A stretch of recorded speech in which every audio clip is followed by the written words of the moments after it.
All right, team, this is another video we're going to be doing. This is going to be regarding breathing issues and how to deal with them.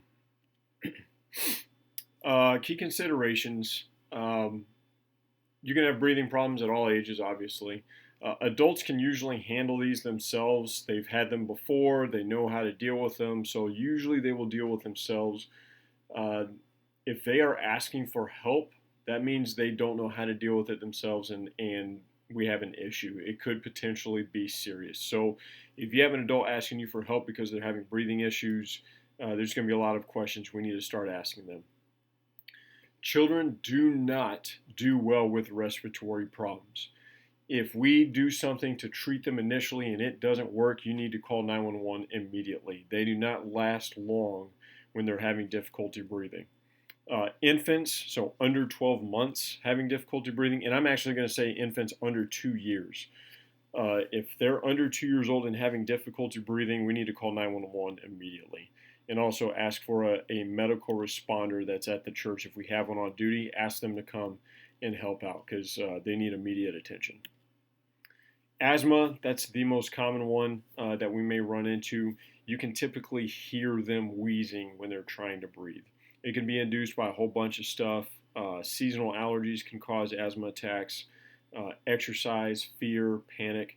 If we hear them wheezing, they ask us for help because they're having difficulty breathing. We're going to ask them, do you have asthma? And if they say yes, ask them, do you have an inhaler?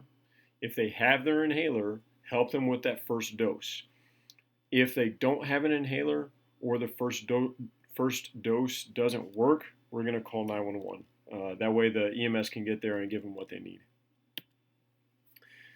COPD and CHF, these are cardiopulmonary issues in adults, typically in adults that are relatively unhealthy or overweight.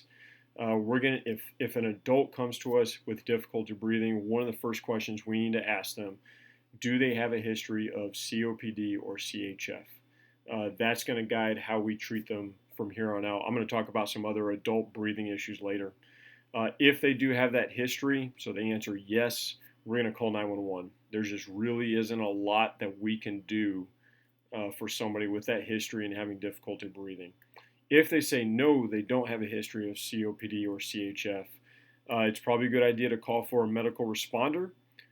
If you feel comfortable asking them more questions, we're going to assess some more, which I'll talk about a little bit later with panic attacks, but we still need to be ready to call 911. Another thing we could do to kind of determine if it is COPD or CHF is to listen for lung sounds. My medical responder is going to know how to do that. In one of the upcoming training days, I will teach you all how to do that using a stethoscope.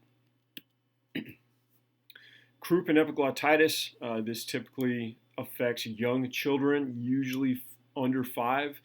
The key thing we need to look for, if you look in the pictures, is if they have what's called intercostal retraction.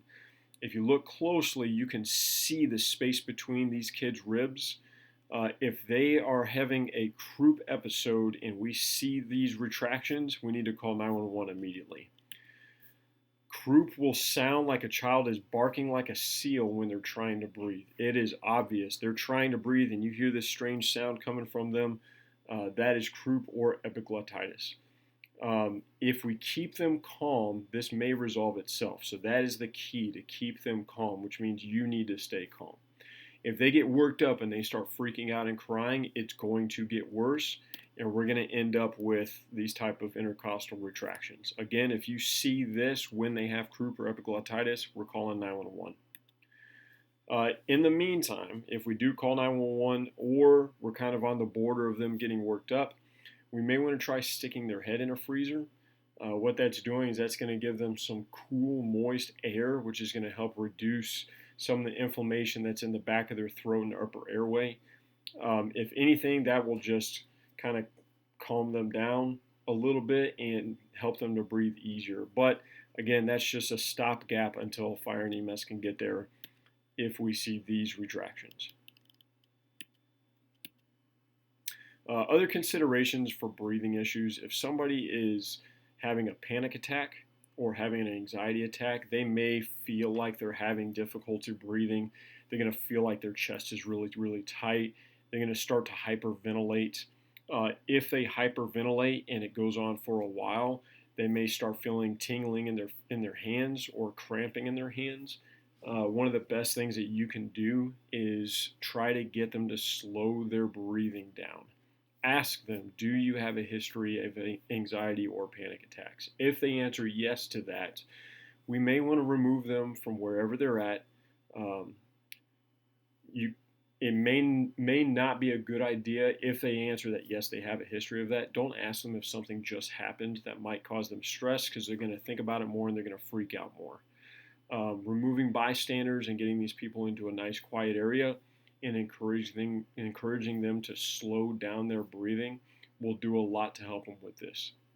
If you're having difficulty getting them to calm down, that'd be a good time to call a medical responder. We've probably seen folks like this and dealt with folks like this before, so we can help out. That's all I got for breathing issues. Again, as always, if you have questions, feel free to give me a call, comment on the video, or shoot me an email at the safety team email. Thanks a lot.